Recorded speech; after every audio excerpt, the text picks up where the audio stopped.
Kanye West is refusing to see his wife Kim Kardashian and is rejecting her calls as he continues to stay hiding away in his Wyoming ranch. According to TMZ, the famous rapper is making it tough for Kim to reach him as she aims to help her husband through his difficult time.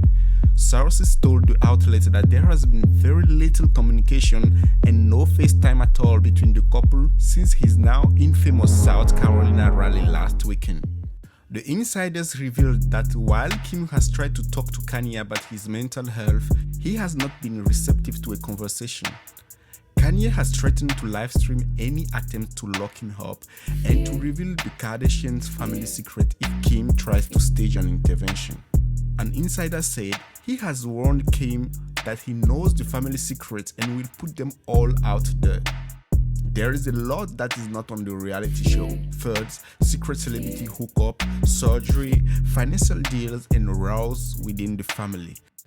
Thanks for watching, and if you are new to this channel, please don't forget to subscribe at 101 TV. We release new videos every day.